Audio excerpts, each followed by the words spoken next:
Bonjour mes amis, aujourd'hui nous allons parler de frustration sexuelle et de la façon dont elle peut bousiller une vie. Avec moi, 3 experts aguerris sur le sujet. Léa, bonjour Léa. Bonjour Olivier, bonjour à tous. Maxime. Salut. Et surtout Tanguy. Pourquoi surtout Pourquoi surtout Bonjour tout le monde. Mais pourquoi surtout, s'il vous plaît? Non.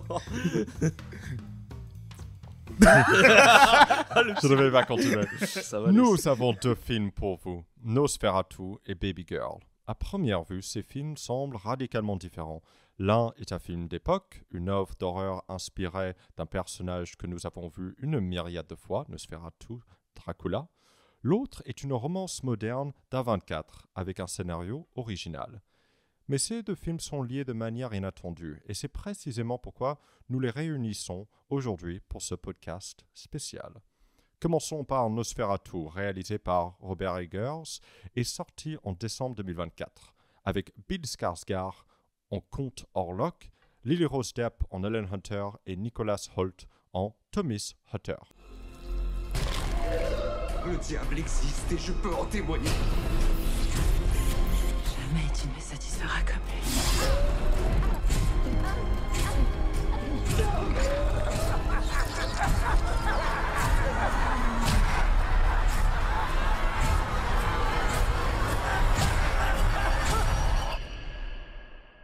Un remake sombre et gothique du classique de 1922, fidèle à l'expressionnisme originel, mais réinventé avec l'esthétique d'Eggers. Succès critique et public, il a rapporté 167 millions de dollars au box-office, disponible en streaming dès maintenant.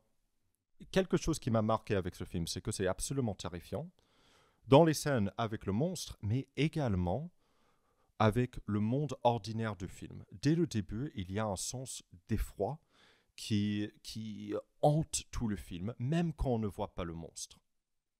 Et bien justement, et ça c'est la touche Eggers qu'on peut vraiment noter, et c'est pour ça qu'on est toujours très content de retrouver Eggers au cinéma. Et aussi, il y a quelque chose où on sait un peu ce qu'on va voir. Eggers fait partie de ces réalisateurs qui ont une forme quand même très précise, et surtout des thématiques aussi très précises. On sait à peu près on sait à peu près où il va aller, il reste à peu près dans les mêmes zones. Quand on voit ses films précédents, que ce soit The Lighthouse ou The Witch, où il se moque de mon accent actuellement là. Des Lighthouse.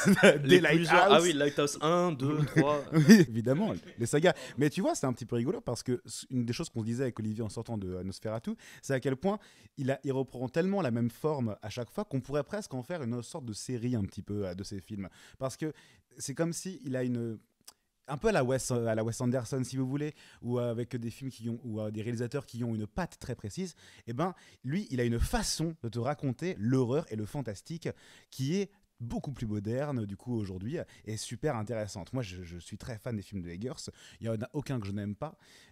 Après voilà, je suis pas non plus je trouve pas non plus que c'est un génie, je trouve qu'il n'a pas l'exercice non plus d'un Ari Aster, où il n'a pas le piquant d'un Ari Aster, où il va aller vraiment te chercher au plus profond de tes ténèbres. Mais qu'est-ce qui est intéressant avec Eggers, et en particulier Nosferatu, c'est qu'il va avoir cette espèce de restriction un petit peu par rapport au fantastique, et en particulier par rapport aux effets spéciaux.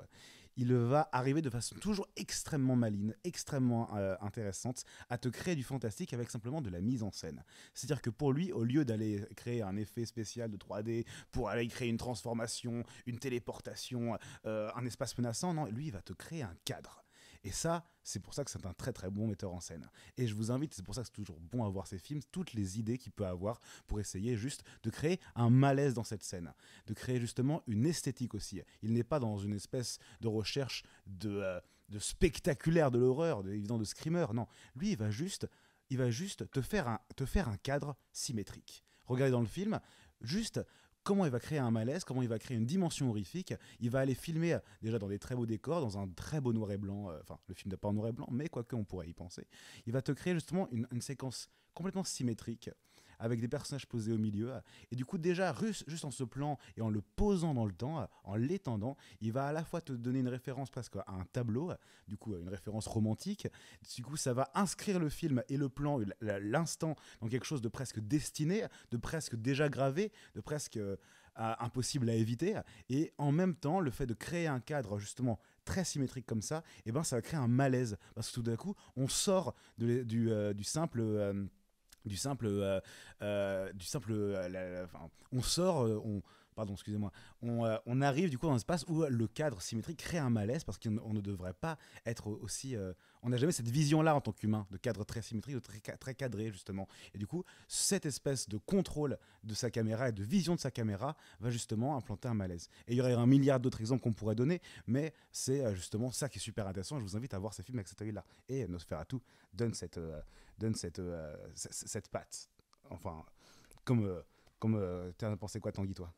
C'est vrai que je suis d'accord avec toi par rapport à la patte de Robert Eggers. Et moi, c'est par rapport à la façon du coup dont il nous montre cet univers. Dans tous ces films, et je pense surtout à The Lighthouse et à The Northman, parce que je préfère avouer The Witch, ça fait longtemps, je m'en rappelle pas trop, ça se trouve, j'aurai des doutes. Mais il mélange beaucoup, tu me laisses tranquille, il mélange beaucoup un réalisme historique qui est très recherché avec justement cette dimension qui est psychologique et mystique, ou spirituelle, pour le mot que vous voulez.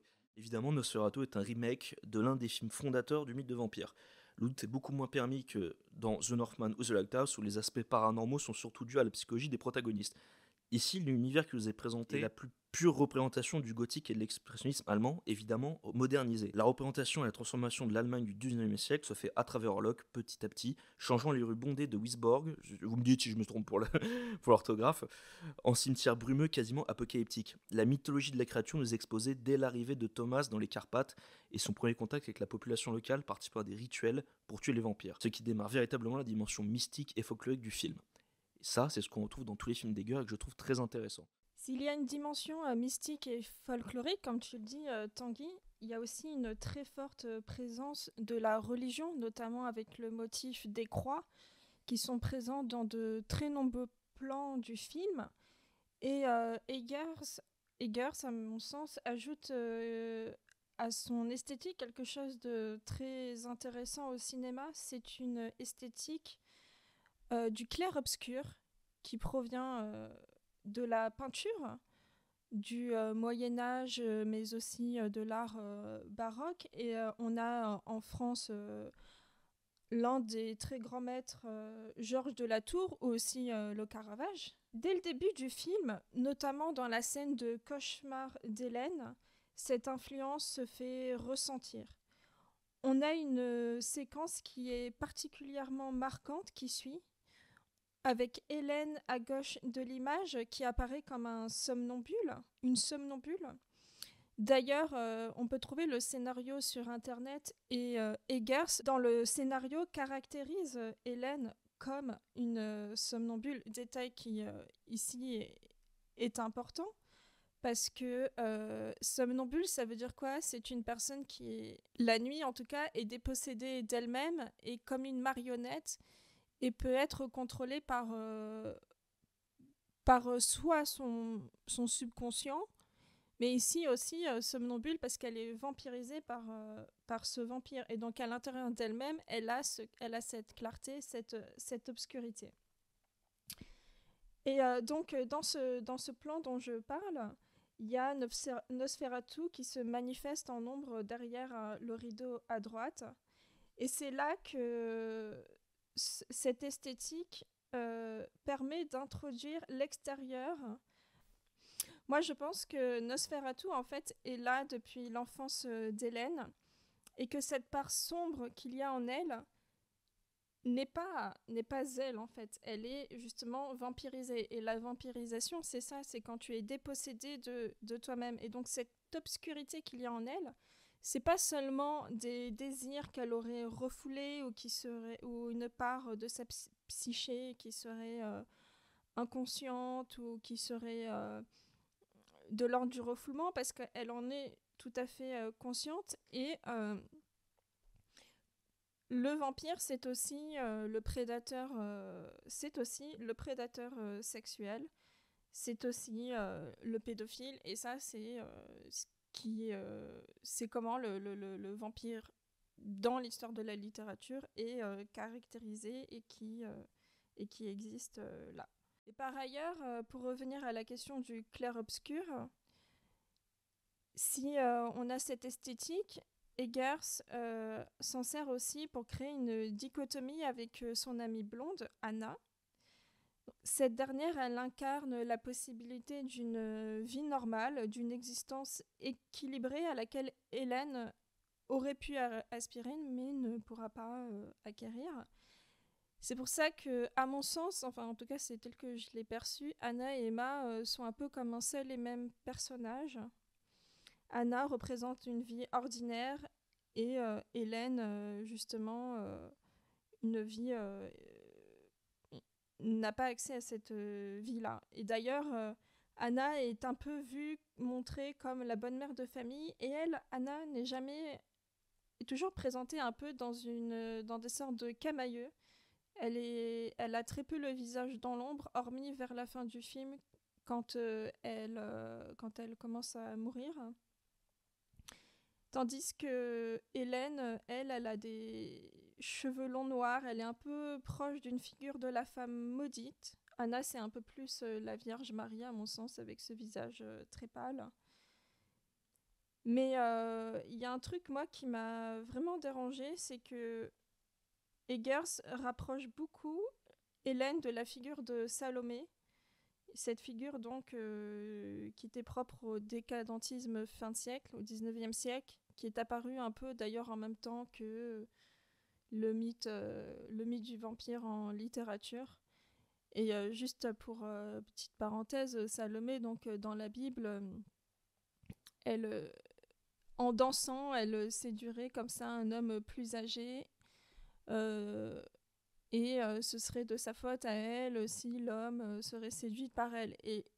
Et là, c'est pour ça que ça me dérange beaucoup, en fait, qu'il y ait ce côté dans le film, parce que c'est presque parfois la faute d'Hélène si le vampire est là, alors qu'elle, elle est pas du tout, c'est pas une vampiresse, c'est pas elle, en fait, qui appelle le vampire et qui demande au vampire de tuer tout le monde, de répandre la peste, etc. Je suis d'accord si c'est avec très clair, mais... Non, c'est très clair. Et mais je trouve que c'est vrai que Hélène est la force primaire pour ce désarroi et cette peur qui est créée dans le monde ordinaire du film. Parce que dans Nosferatu, le monde ordinaire d'Hélène et Thomas commence comme apparemment paisible. Excuse-moi. Mais devient rapidement perturbant à travers le prisme des peurs inconscientes et des désirs refoulés d'Hélène. L'état psychologique d'Hélène est très fragile et la tension dans sa relation avec son mari, Thomas, laisse entrevoir des problématiques profondes et non résolues en elle. Le film commence avec Hélène menant une vie conventionnelle, mariée à Thomas et leur foyer représentant un cadre bourgeois typique de l'époque. Cependant, ce monde ordinaire commence à se déformer lorsque les instincts animaux refoulés d'Hélène commencent à émerger. Ces expériences, donc ces rêves, ou plutôt cauchemars terrifiants, ces explosions émotionnelles, hystériques, inexplicables et des visions inquiétantes sont la manifestation du désir d'intégration de son ombre, pour reprendre une notion jungienne. Ce processus est directement lié à son ombre et à mesure que ses désirs et peurs refoulées commencent à faire irruption, à faire raptus dans sa vie quotidienne. Et donc la ligne entre le réel et l'inconscient devient de plus en plus floue. Il est frappant de noter ici que, comme dans les films expressionnistes allemands, le monde extérieur devient le reflet du monde intérieur. Son propre psychisme partagé entre son moi rationnel et ses impulsions sombres crée une distorsion croissante de son environnement, un écho visuel et narratif de l'archétype du complexe de l'ombre. La peur d'Hélène n'est pas simplement le produit de menaces extérieures comme le vampire Orlok, mais un combat intérieur. La présence de Nosferatu est une externalisation de la nature animale refoulée d'Hélène qui émerge sous la forme d'un monstre. Et ici, on peut évoquer l'idée d'une projection jungienne. Orlok n'est-il pas aussi un miroir de la part la plus sombre de l'âme humaine, ce qui est refoulé au fond de nous-mêmes et qui attend de surgir sous une forme inquiétante, comme un spectre qui rôde à la frontière de la conscience. Ce glissement perturbant de l'ordinaire au dérangeant reflète comment la fragmentation psychologique, lorsqu'elle est niée ou refoulée, déstabilise à la fois le soi et l'environnement. Mais donc, ceci étant dit, qu'est-ce qui fait en sorte que Orlok est un symbole si puissant de la peur, pardon. Donc Orlok, je dirais, en tant que vampire, n'est pas simplement un monstre traditionnel. Il est un archétype puissant qui incarne le trickster et l'ombre. Alors, juste pour clarifier, le trickster, c'est un personnage sournois qui manipule les gens. Donc, en effet, Orlok est l'extériorisation de ce que Jung appelle le côté ombre de la psyché, des aspects refoulés de nous-mêmes que l'on rejette, la sexualité, la violence, l'animalité. Son grotesque est une forme de distorsion de l'archétype humain, une version déformée du père ou du grand autre qui représente ce que nous craignons de devenir, celui qui succombe à ses instincts primaires. Donc, cette apparence physique d'Orlok, avec ses dents acérées, ses yeux enforcés et son calme très intimidant, fait de lui un excellent exemple de ce que le cinéma expressionniste a toujours visé à représenter, c'est-à-dire l'anxiété existentielle et l'artérité psychique. Donc, Orlok est un monstre qui n'est pas seulement extérieur. Il est, comme j'ai dit avant, désolé de me répéter, mais il est une projection de ce qu'on cache en nous. Cette capacité à réveiller une peur existentielle provient de son caractère de réveil de l'inconscient, une figure de la pulsion libidinale, refoulée, que Jung définit comme un moteur d'intégration, mais aussi de destruction. Donc je vais ajouter à cela juste que l'agression sexualisée d'Orlok et cette morsure qu'il a, bien que c'est bien plus qu'une violence physique, ça symbolise une domination sexuelle. Et ici, on pourrait penser à l'idée de l'archétype de l'animus, c'est-à-dire le côté masculin de la femme.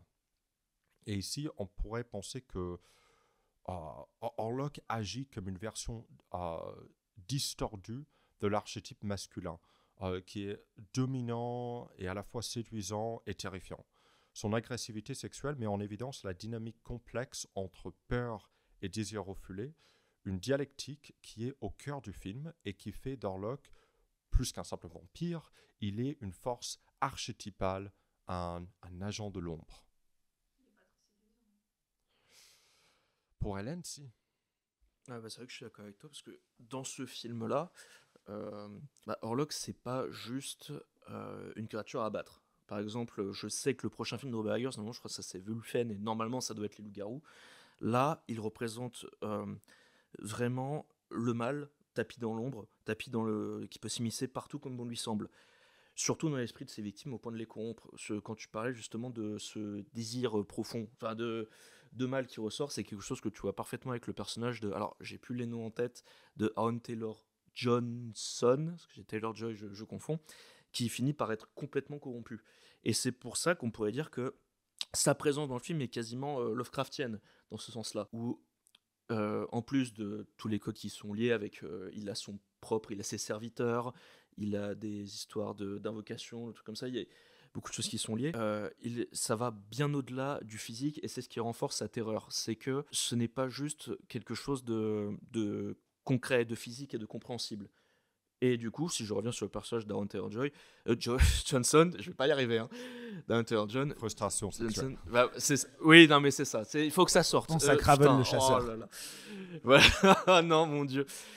C'est quasiment le sceptique qui se frite tout le temps avec Willem Dafoe, qui est un peu l'espèce de Qui joue William Dafoe. Non, de Van Helsing, voilà, c'est ça. Non, si c'est Van Helsing, je me rappelle plus, qui est un peu le croyant contre justement celui qui est très rationnel par rapport à la situation. La façon dont le vampire peut être perçu par Hélène, donc il y a une double vision apparemment, puisque il est à la fois pour elle totalement effrayant et elle cherche à le repousser en interdisant en demandant à son mari de ne pas aller le voir, mais aussi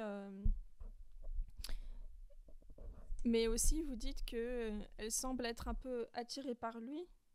Pour moi, ça c'est... Je ne sais pas comment c'est dans le roman, mais ça me semble être un peu un ajout de la part du réalisateur. En tout cas, dans les versions précédentes, celle de 1922 et celle de... comment il s'appelle, Werner Herzog, je ne sais pas s'il y avait cette dimension-là.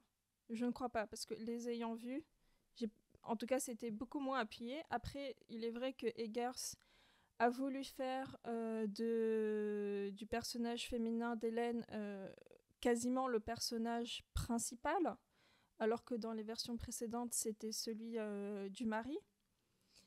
Mais moi, je le trouve... le vampire, il est totalement effrayant. Et tu disais, Olivier, qu'il y avait un côté presque pas séduisant, mais pas du tout. Au contraire de vampires qui pouvaient être à peu près attirants, comme le Dracula de Coppola ou dans Twilight, il est là vraiment, il est répugnant, elle est au possible, quoi. C'est le maximum. Il a atteint le maximum de la répugnance. En étant chauve, il a même la moustache, je crois, et ça, là, je pense que Eggers l'a rapproché au plus près du personnage historique qui a inspiré Dracula, qui était un noble, fils d'un roi ou d'un prince en Roumanie, je sais plus. Vlad Tepes. Voilà, Vlad l'Impaler, voilà, qui est une sorte de criminel de guerre, c'est ça, non ? Ouais. Ouais, sa signature c'était d'empaler des gens par centaines pour dire bonjour, je passais par là, venez pas. Il faisait des kebabs de monsieur et de madame et d'enfants, je pense. Voilà. Il dit des kebabs parce qu'il est roumain. Et Oh là là là là Maxime. Busted. Et au fond, je sais pas pourquoi vraiment le Parce réalisateur a fait ça, mais son personnage du vampire représente absolument tous les mots. Il représente, il est à la fois le diable, on le voit au début, il fait je sais pas trop quoi, il s'écrit sur le corps des insanités, il représente la maladie, il représente la pauvreté, il représente tous les vices, tous les péchés capitaux, il ravage tout, la sexualité morbide et malsaine, il ravage tout sur son passage de la cité à la famille, donc vraiment il a cherché à en faire le summum de la répugnance. Est-ce que le personnage d'Hélène est seulement répugné de ce vampire, ou est-ce qu'il n'y a pas une part d'elle qui désire cette chose, cet archétype répugnant, dans la mesure où ce que j'ai vraiment essayé d'articuler dans ma partie, c'est que il y a une part d'Hélène et une part de nous humains qui est attirée par ces choses qui sont, comme tu dis, répugnantes. Comme quoi ? Est-ce que... Il y a pas... Quelle est la part de l'humain qui est intéressée par le répugnant ? Parce que pour toi, c'est, comment dire, le physique du vampire est censé représenter une répugnance intérieure. Absolument. J'ai jamais dit que Orlok était sexy. On n'a pas envie de le pécho. Mais il est absolument... Bon, peut-être Maxime. Mais peut-être que, en fait, tout le film montre cette dichotomie au sein du personnage.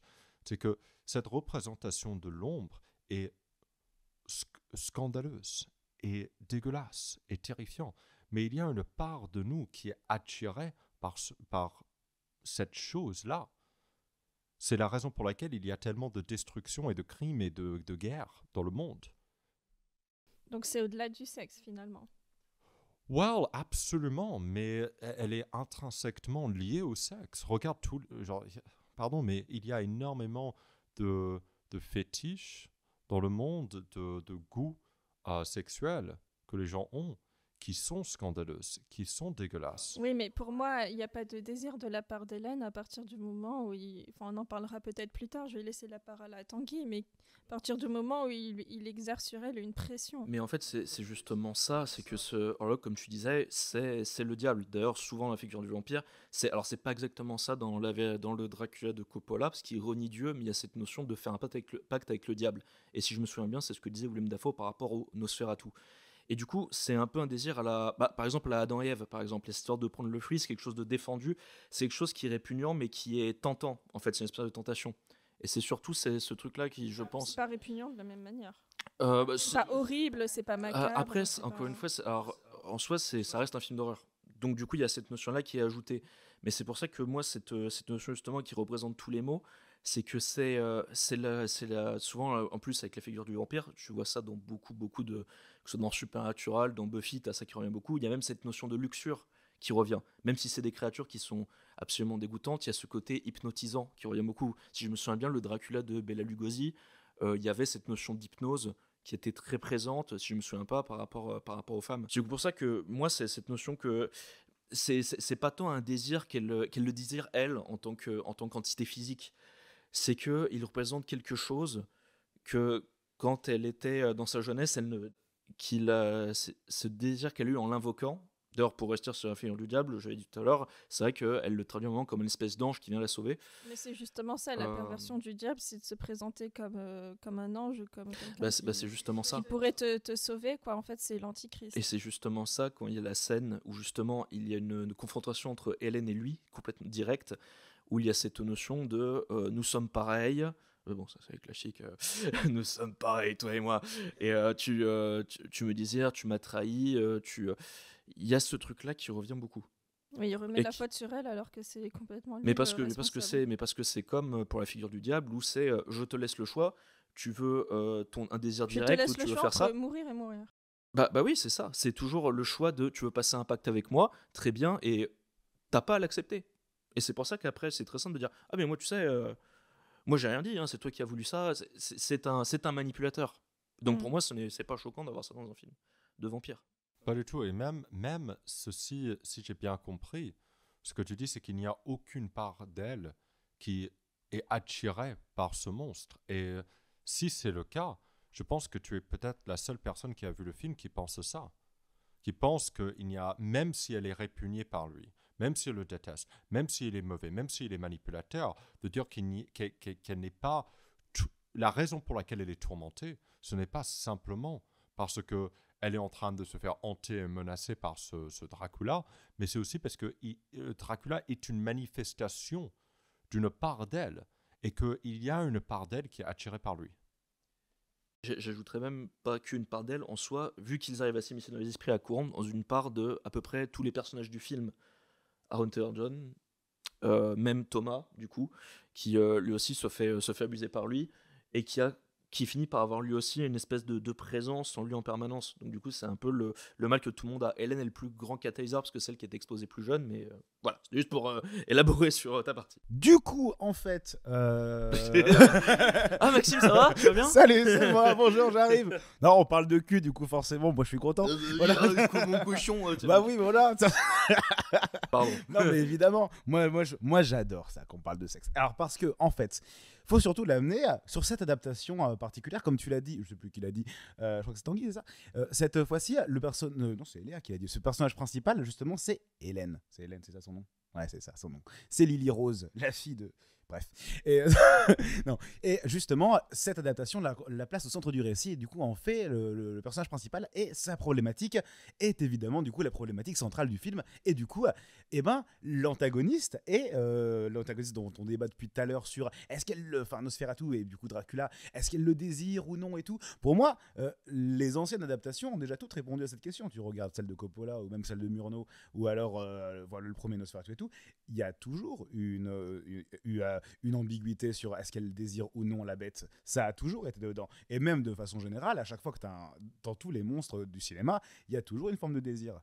Ça a toujours été le cas. Que tu regardes l'alien est répugnant, pourtant il représente le violeur et il exprime une forme de grâce. Et pourtant, il y a une notion de désir dans ces films, parce que ça parle aussi de sexualité. Parce que comment est-ce que tu parles de sexualité sans parler de sexualité ? Tu fais un film d'horreur en fait. Et c'est pour ça que c'est intéressant, que c'est la dimension du monstre que l'on désire, c'est un archétype qui est vieux comme le cinéma et comme le monstre. Et du coup, ce qui est intéressant avec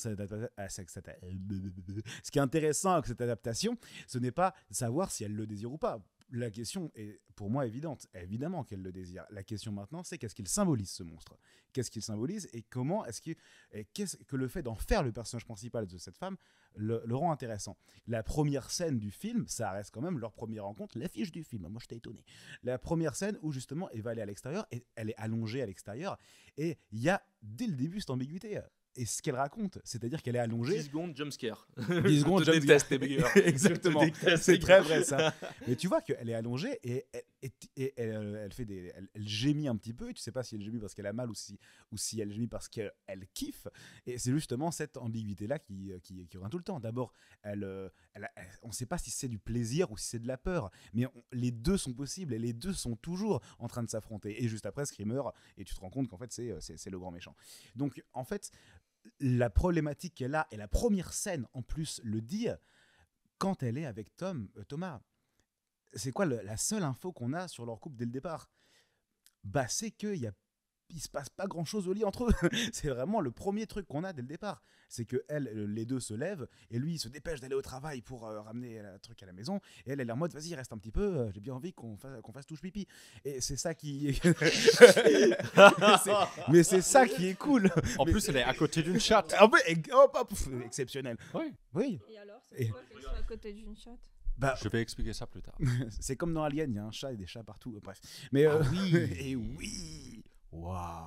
Bref, mais en fait, du coup, c'est quand même l'essentiel du film, c'est le rapport en fait à la sexualité de Madame. C'est tout le propos du film. C'est pour ça qu'on est centré sur elle, et c'est pour ça que nous, gens intelligents, nous avons choisi de parler de Baby Girl après. Pourquoi les deux films parlent de la même chose ? Peut-être, mais c'est justement ça qui est intéressant. Et comment est-ce que le monstre, il va être représenté ? Et moi, c'est pour ça que j'aime bien Eggers et que j'aime cette adaptation, c'est justement qu'il est répugnant. Nous savons qu'il y a une forme de désir, nous savons qu'il y a une puissance sexuelle qui déborde de ce film, et la scène un petit peu à la Exorciste qu'il y a, où elle va justement parler à Thomas et lui dire « mais tu m'as jamais bien baisé ». Bon, voilà, c'est un petit peu ça qu'elle est en train de lui dire. C'est marrant, ton Baby Girl, il y a la même scène, bref. Mais en mode avec moins de bave et moins de langue et moins de beaucoup de choses. C'est vrai, mais c'est vrai, mais les deux films sont très liés sur ce sujet-là, c'est-à-dire vraiment, c'est une reconnexion au désir, parce que quand il est enfermé, quand il est restreint, quand le désir n'est pas vécu ou assumé, justement, il est un moteur de peur, il est un moteur de dégoût. La sexualité, un moteur de dégoût, c'est quelque chose qui est vieux comme le monde, ça aussi exactement. Et le processus du film vient justement, comme tu disais, Olivier, à un processus d'acceptation de son ombre, acceptation de son anima en tant que masculinité dans le féminin, ou d'animus, voilà, dans le féminin, dans le masculin, l'un dans l'autre, l'un dedans, le cul. Et voilà, c'est exactement ça dont il est question. Et bon, je me suis étendu parce qu'on parlait de ce sujet-là, même si à la base je voulais un petit peu parler aussi. C'est pas la seule chose qu'arrive à faire Eggers avec Nosferatu, à part la dimension sexuelle du film qui, bon, voilà, je vous l'ai dit, dès que c'est un film d'horreur, ça parle de cul. Dès que c'est un film de vampire, en vrai. Dès que c'est un film de vampire, ça parle de cul. Mais il y a forcément un lien dans tous les cas. Exactement. Mais ça, quand tu compares à la version de Coppola, où là justement c'est Gary Oldman, Oldman, qui va justement jouer le vampire, où là évidemment la question se pose pas. Tout le monde a envie de passer une nuit avec Gary Oldman. Du coup, évidemment, quand elle est attirée par lui, on est en mode chaud, vas-y, let's go. Mais ça reste la même idée. Mais ça reste la même idée. C'est juste que pour le coup, c'est moins. Et moi, je trouve justement que la scène de sexe qu'ils ont ensemble à la fin, elle est géniale pour ça. C'est la meilleure scène du film. Parce que justement, tu as cette espèce de mélange entre du dégoût, de la tendresse, de la cruauté, du désir, de la mort. Et même quand il meurt à la fin, Nosferatu, spoiler, et justement, c'est le presque film, beau. Il a 100 ans, hein, donc je crois, je sais plus à peu près la date. À la fin, le monstre meurt. Non, mais justement, il y a cet aspect-là. Qui fait très écho au film Possession, avec Isabelle Adjani, quand elle est en train de baiser le monstre, elle fait almost. Mais tu sais, c'est marrant parce que je regardais dans ta bibliothèque, je voyais Possession là, je tournais la tête, je me suis dit c'est parfait, c'est exactement ça en fait. Yeah. C'est exactement j'ai la une même très idée. grande bibliothèque, c'est pour ça. Non, Maxime. Non, Maxime. C'est pas chez moi. Non, exact, excellent. Mais pardon, je voulais surtout revenir aussi, et puis après je vous rends la parole, on passe à la suite. Mais aussi l'aspect justement, comme tu disais Tanguy, Lovecraftien du personnage, c'est-à-dire que tous les ennemis, ou disons dans tous les films de Hedgers, il n'y a jamais aucun espoir. On est toujours face à une menace qui est indomptable ou dans laquelle on ne peut absolument pas on n'a aucune chance de base en fait, à laquelle on ne peut pas se confronter. C'est en ça où vraiment c'est un très bon réalisateur Lovecraftien, parce que dans les romans de Lovecraft justement c'est toujours la question de ça, c'est les grands anciens, c'est une présence qui est tellement immense, une conscience, une forme de vie tellement supérieure, nous sommes tellement des fourmis à côté que juste nous ne faisons même pas le poids de quoi que ce soit. Et du coup, ce sont des films qui sont profondément dans les espoirs. Si ce n'est Northman où on pourrait... Parce que C'est c'est vrai que Cthulhu en gros. De quoi Ils appelaient ça, non, le Cthulhu. Ouais, Le Cthulhu. c'est monstre. pour ça, parce que ouais, tu parles de The Northman, c'est vrai que The Northman, j'avais peut-être pas jusqu'à dire que c'est Lovecraftien, mais il y a quand même cette idée qu'il y a dans tous ces films, surtout en celui-là, où comme tu as le côté folklorique qui lui tient beaucoup à cœur, où justement, il y a cette notion de fatalité avec le destin, mais c'est pas négatif, parce qu'à la fin, t'as sa nouvelle génération, t'as l'arbre généalogique, Ouais. t'as le Yggdrasil, vu que du coup c'est la mythologie nordique, qui revient avec du coup son arbre généalogique, qui va avoir une fille, et Mais ça génération, reste, génération. ça reste des hommes contre Mais des dieux, tu vois. ça reste, c'est ça, ça reste une histoire de destin. Et pour The Lighthouse, là, c'est là où le film, pardon, on parle de, ouais, je voulais pas changer de sujet, mais juste, c'est là où c'est quelque chose qui est différent, c'est que, en tout cas, quand on voit le film, tout le monde a pensé que c'était un film qui était purement Lovecraftien, mais vraiment, on voit maintenant ce que Tentacule, Phare, vous connaissez si vous lisez ces nouvelles, mais finalement, c'est purement psychologique. C'est juste deux types qui sont en train de péter un câble dans un phare et qui sont complètement isolés. Il n'y a pas cette notion vraiment mystique derrière. Ou en tout cas, c'est plus à coup d'huile de baleine. Si, mais, si. mais c'est pas, mais disons que c'est pas ambiguïté du truc. supernaturel, mais c'est ambigu. Mais c'est ça. Mais tu regardes, en réalité, c'est la même chose qu'on a dans Nosferatu. C'est-à-dire que Eh ben, on a- je on trouve a- que c'est moins. Oui, parce que ça Nosferatu, reste c'est moins. plus. J'ai trouvé que c'était. Alors, c'est loin des très mauvais films, c'est pas dénigrant ce que je veux dire, ça reste un film d'horreur classique.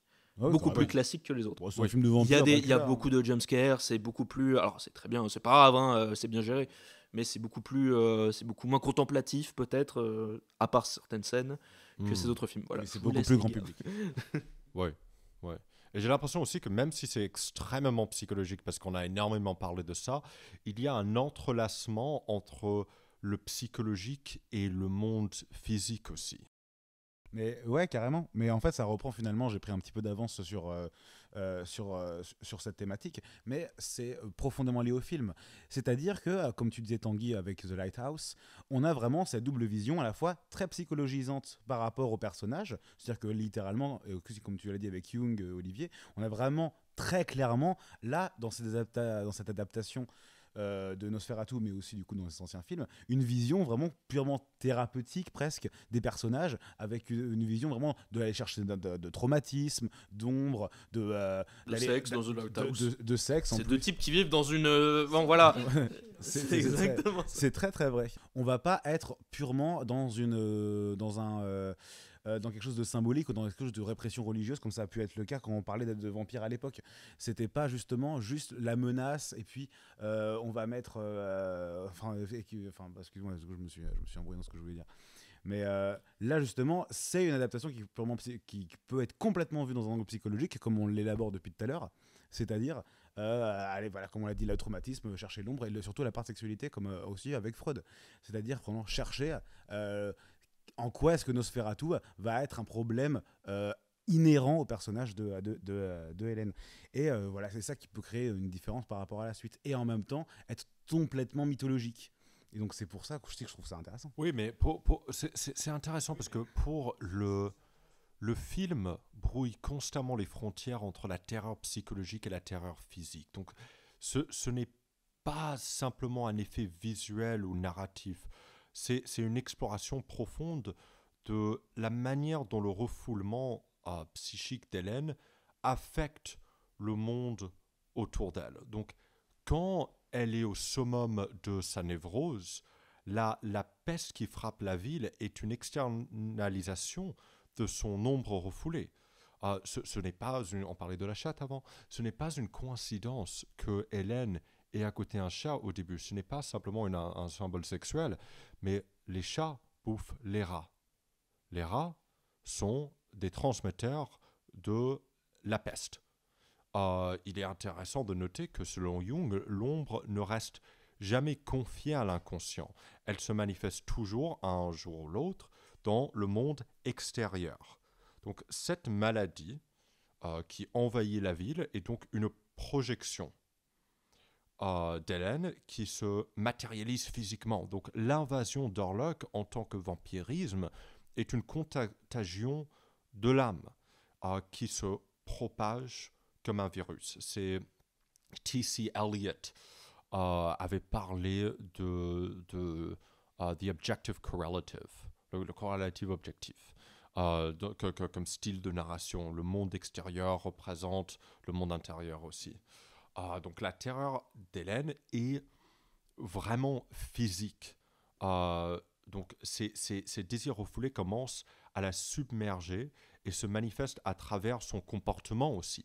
Donc l'attirance d'Hélène pour Orlok, un vampire, est l'expression de son ombre. Et donc Jung dirait ici qu'Hélène fait face à la confrontation avec son inconscient et avec la répression de sa propre nature animale.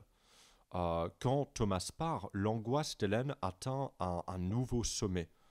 Et c'est là que se joue un autre concept jungien majeur, c'est l'individualisation. L'individuation, où le processus de la confrontation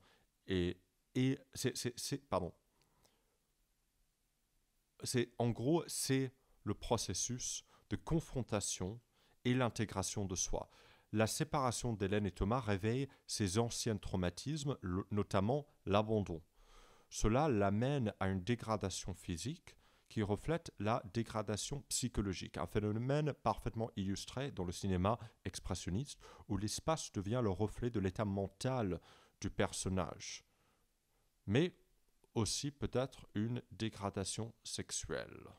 Et encore plus par l'aspect psychologique qu'on voit dans le film, pour continuer ce que tu dis Olivier, il y a quelque chose qui revient tout le temps, même à un moment où c'est un petit peu chiant, c'est-à-dire le nombre de fois où une scène se déroule et pour passer à une autre scène, c'est un personnage qui se réveille. Et c'est souvent Hélène qui se réveille tout le temps.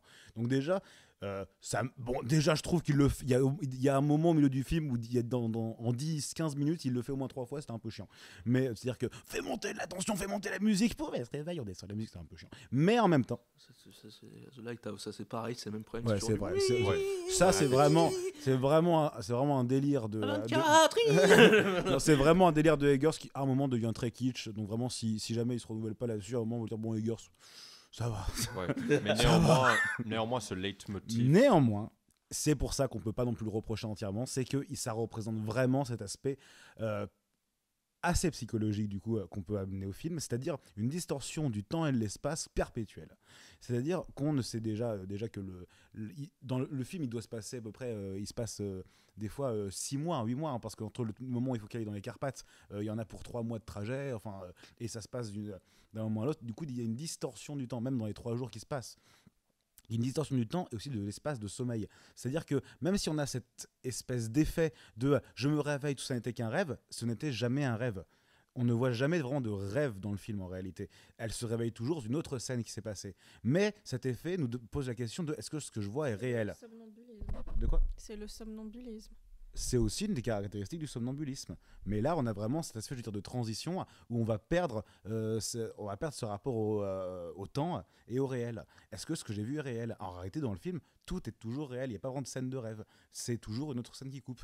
Du coup, mais juste à travers ce processus et cette forme, on est toujours en train de se dire, est-ce que ce que je vis est vraiment vrai ? Est-ce que ce que je ressens est vrai ? Qu'est-ce qui est vrai ? Et ce qui est justement le problème de tous les personnages où t'as quand même t'as William Dafoe qui dit à tout le monde « Non mais les gars, arrêtez vos conneries, c'est un vampire, il faut le crucifier ». Tout le monde en mode « Mais non, tout va bien ». Vous voyez bien qu'elle va bien, elle est en train de planer au-dessus du sol. Oui. Mais alors, c'est juste un petit virus qui vient de Chine. Écoutez, cette famille. Voilà, écoutez, ça arrive. Non, les origines roumaines. Quoi ? Quoi les cartes quoi Exactement. Donc, du coup, ça relève encore une fois de cette dimension de rapport au réel qui est très proche au cinéma de Eggers et du coup à son rapport au fantastique. Parce que voilà, encore une fois, dans ce même délire de je vais pas créer des effets spéciaux, c'est juste encore une fois un moyen de le fantastique dans le commun, le fantastique dans le réel. Et le lier au rêve, c'est vraiment ça. Encore plus avec un personnage comme Nosferatu qui corrompt et qui justement fait perdre la réalité au personnage. Mais voilà, mais en plus, avec Nosferatu, on peut évidemment poser la question du sacrifice dans l'horreur gothique, qui est un symbole assez préparé. Et Léa, d'ailleurs, tu es une experte là-dessus. Et oui, je suis une grande experte des sacrifices humains. Non, mais...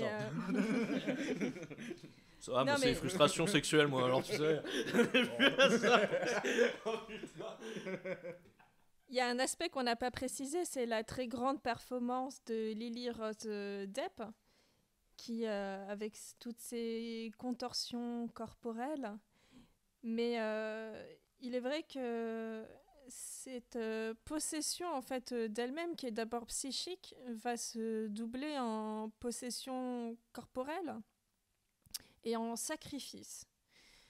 Et alors, si les sacrifices humains font partie intégrante des mythes, depuis l'Antiquité, que ce soit dans la littérature gréco-romaine, dans les Saintes Écritures, même dans les mythes africains, et qu'il y a eu parfois des vrais sacrifices. Ici, il n'est pas seulement question de sacrifice par amour, ni de sacrifice seulement par altruisme, mais c'est aussi c'est pas un sacrifice volontaire, c'est un sacrifice forcé à cause de sa possession. Et donc, il y a une dépossession de son vrai vouloir et de sa volonté. Elle est incitée à se sacrifier pour la ville. D'ailleurs, il y a le personnage du médecin qui lui dit, en gros, si tu te soumets pas au désir du vampire, tout le monde va mourir à cause de toi. Et le vampire lui-même lui dit que si elle ne consent pas à venir dans ses beaux bras, eh bien, il tuera tout son entourage. Et c'est déjà ce qui arrive à son amie Anna. Aussi, on a une scène qui était proche du rêve dont tu peux parler, Maxime, où il y avait un peu une distorsion temporelle et on ne savait pas si c'était vrai, si c'est pas vrai, si c'est une projection d'Anna sur l'extérieur ou si ça se produit réellement. C'est lorsqu'elle se balade dans la ville, au centre-ville, en face d'une église, et qu'il y a là une table avec un banquet et puis des gens attablés qui disent finalement, nous, on a choisi de se suicider. Enfin, je ne sais pas s'ils le caractérisent avec leurs mots, mais en tout cas... Je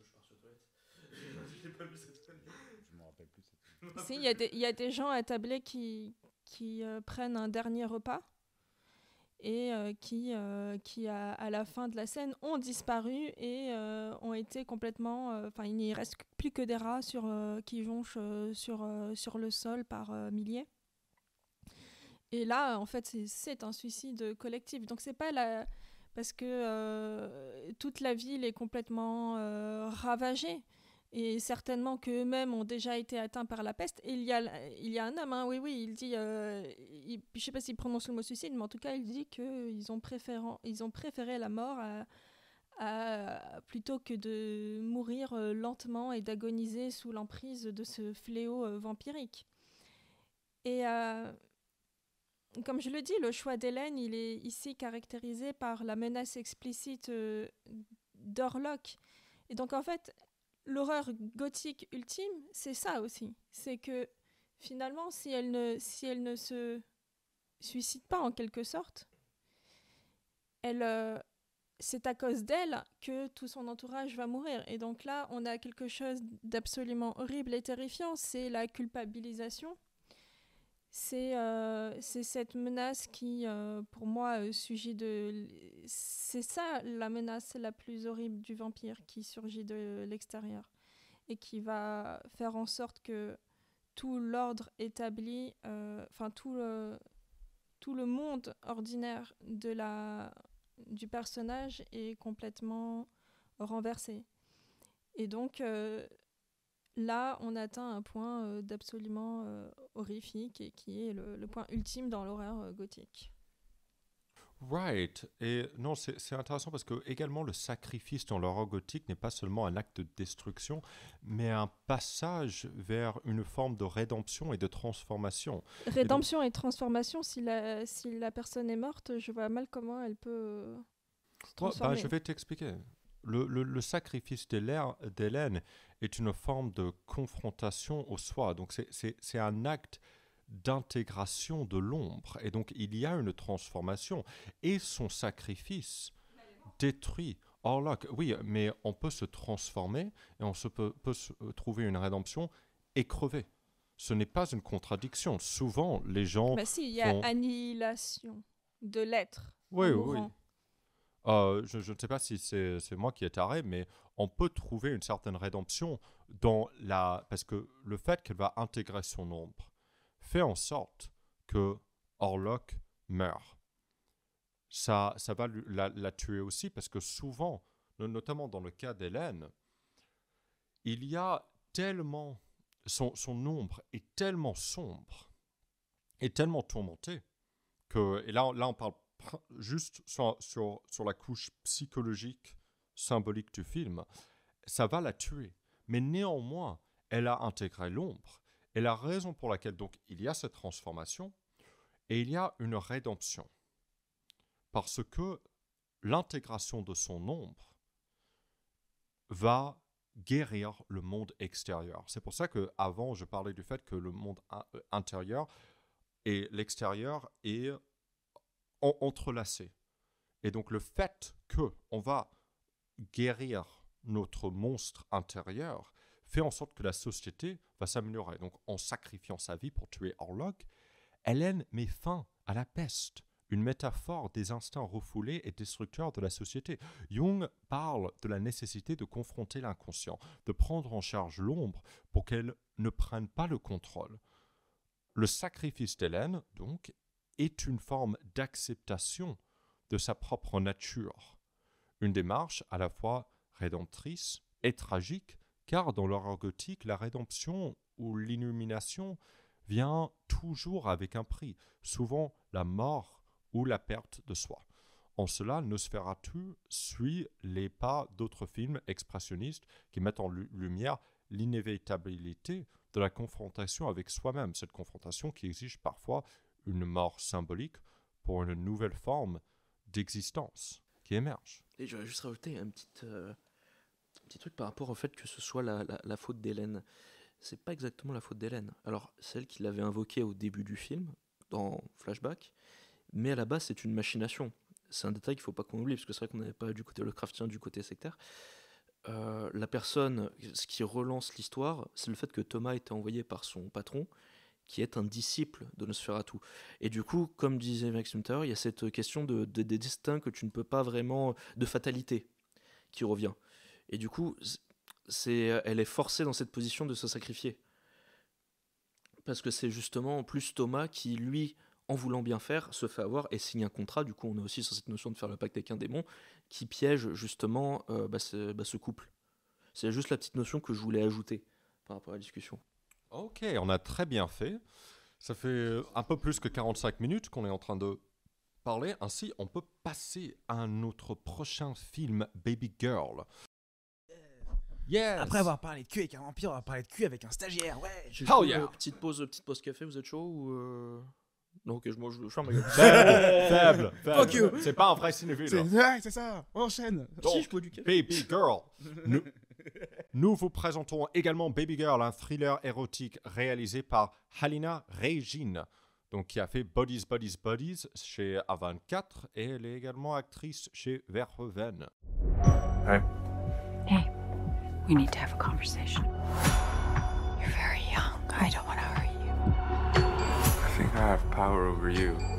Because I could make one call and you lose everything. Does that turn you on when I say that? Donc, le film a sorti en salle le 15 janvier 2025.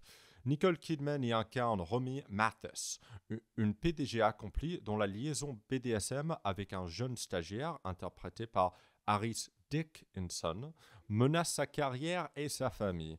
Le casting comprend également Zorro, Antonio Banderas et Sophie Wilde, Talk to Me. Le film a été salué pour ses performances intenses et sa mise en scène audacieuse. Et donc, la première chose que j'aimerais explorer, c'est comment est-ce que Baby Girl explore la dynamique de pouvoir dans une relation aussi complexe. Maxime, est-ce que tu as des idées? Oui. Bon, très rapidement, je trouvais que le film était sympa, mais je trouve juste que la mise en scène, elle est pas très elle est bof. Je trouve qu'il y a voilà, très clairement. J'ai évoqué déjà le thème tout à l'heure que les deux films parlaient sensiblement du même sujet, et ça c'est très intéressant. Bon, voilà, il y a quand même un monde entre Nosferatu et puis Baby Girl, je trouve. Mais en quoi est-ce que Baby Girl est intéressant et en quoi est-ce qu'il s'est ramené pas mal de bonnes critiques dans sa promo? Évidemment, déjà Nicole Kidman et Harris Dickinson, deux très grands acteurs, et on confirme ça avec ce film-là, ils jouent extrêmement bien. Ils sont très très forts. Dickinson m'a vraiment impressionné. J'ai trouvé sa performance incroyable. Mais en quoi est-ce que le film, du coup, est original? Eh bien, pour la simple raison qu'il reprend et il s'inscrit dans un genre de film de romance au cinéma, c'est la dark romance. La dark romance qui a connu un âge d'or, évidemment, avec la saga Twilight dans les années 2010, qui a été, du coup, l'adaptation de cette série de livres entre des loups-garous et puis Bella, et puis, en fait, les vampires, Les vampires, en fait, qui brillent au soleil, et puis on s'en fout, il n'y a pas de scénario. Et voilà. Et justement, je pense que c'est autre chose, surtout. Oui. Il y a une série qui est liée à Twilight dont tu ne veux pas parler pour l'instant. Tu sais très bien que ce moment va arriver. Je sais que ce moment va arriver, Tanguy. Laisse-moi créer un suspense qui n'existe pas. C'est sûr. Bon, non, je vais couper maintenant. La saga 50 nuances de Grey. La saga 50 nuances de Grey. Évidemment, saga connue pour étant de la merde, très principalement. Mais en fait, c'est tout le genre de la dark romance en particulier qui est un genre assez spécial parce que, quoi qu'on en dise, quoi qu'on en pense, c'est nul, c'est un genre qui est extrêmement codifié. C'est un genre qui déjà est souvent des adaptations de romans. Ce sont souvent des adaptations de romans du coup qui sont écrits par des femmes pour un public féminin. Disons qu'il y a un gros public féminin qui consomme évidemment ce genre de livres et du coup aussi va le voir en salle. C'est le succès de 50 nuances de Grey qui commence à arriver à faire une trilogie, je ne sais pas. Mais c'est également le cas de la saga After évidemment qui a eu cet exercice-là. Aussi on a eu 365 pareil qui reprend pas mal des éléments de 50 nuances de Grey. On a aussi et The Ends With Us aussi qui a sorti. The End With Us, exactement pareil, dans le délire dark romance, j'ai que des mecs trop beaux autour de moi, que vais-je faire? Et aussi, évidemment, on a dans une autre, quelque chose de beaucoup plus teen movie, à l'époque, c'était Divergente, par exemple, qui aussi reprenait un petit peu certains codes-là. Non, en fait, Divergente, il fait un peu partie d'une autre catégorie de dark romance teen movie. À l'époque, tu sais, comme on a vu avec Labyrinthe, avec Narnia un peu plus tôt, c'est-à-dire qu'on a eu des adaptations de licences dans un esthétique teen movie, un truc qui va pas te plaire, mais un peu Tron aussi. Mais mec, je vais te lancer le micro. Hein. Tron est le meilleur. Non, mais je ne vois pas de quoi tu parles. Tu comprends ce que je veux dire quand pour Tron, non. Non, ok, bon. Mais il n'y a pas de problème, hein. Je suis d'accord avec Tron. Sauf que j'aurais peut-être pas dit dark romance pour certains trucs que tu as cités. Mais pour Tron, je vois pas du tout. Je vais clarifier. Mais c'est pas une embrouille, t'inquiète. Non, je vais clarifier mon propos. C'est quand je dis Narnia, Labyrinthe, Divergente, ça c'est un autre genre du coup d'adaptation ou Hunger Games. C'est une autre vague de genre de films qu'on a eu à peu près à la même période. C'est-à-dire justement des teen movies qui allaient adapter des romans d'action ou des romans justement jeunesse. Et pas que jeunesse d'ailleurs, mais qui ont du coup d'adaptation teen movie et Divergente du coup se plaçait un petit peu entre les deux avec une esthétique justement Twilight un peu en mode dark romance. Enfin voilà, c'est un genre, tout pour résumer, c'est un genre de film qui a eu une effervescence ou disons un âge d'or un peu dans les années 2010 et qui aujourd'hui voilà est beaucoup plus proche de la série B qu'autre chose. Pour une chose très simple, c'est qu'en général les films sont restés chiants, c'est-à-dire que les codes comme je le disais, c'est comme le slasher ou tout ça, c'est un genre qui est très très codifié. On a souvent du coup quasiment tout le temps c'est un personnage féminin qui est dans une situation de base assez ennuyeuse ou ennuyeuse sur le plan de la vie en général et de l'excitation et qui va rencontrer de bad boys qui va du coup l'amener, et puis souvent il est riche d'ailleurs, mais qui va l'amener du coup et faire ressortir sa vie et l'expérimenter autrement et à travers cette expérience là bref, elle va pouvoir se dépasser et tout. Mais globalement, ce qu'on peut ressortir de ces films, c'est qu'il y a une c'est que c'est bref, la seule façon dont ces films ont réussi, disons, à se créer une réputation ou à s'imposer, c'est la dimension érotique en réalité. C'est que, voilà, 51 degrés, 365, voilà, c'est la dimension érotique. C'est qu'on va quand même, voilà, on va aller un peu voir des films de cul au ciné, quoi. C'est un peu ça qui est intéressant. Même si le scénario de base, c'est le scénario numéro 1 du premier film porno. C'est-à-dire que, oh bah, mon mari n'est pas à la maison, mais il faut que j'appelle le plombier pour aller déboucher les chiottes. Oh bah, tiens, le plombier est vachement beau. Enfin, bref, voilà, c'est littéralement ça. Pourquoi cet accent? C'est vrai, ça. Bah, voilà. Mais la dark romance, c'est littéralement ça. Hein. La dark romance, c'est vraiment un scénario de prétexte à on va coucher mais c'est un peu dangereux, c'est un peu mal, c'est un peu malsain. Et du coup, bah à 24, vraiment vendu. Après, je sors de mon couloir, mais A24 a un petit peu rendu, un petit peu justement voulu réinvestir dans la promotion cette image justement de Dark Romance avec Baby Girl. Baby Girl, du coup, comme tu le disais Olivier, qui reprend du coup Nicole Kidman, une PDG qui va tomber amoureuse du stagiaire.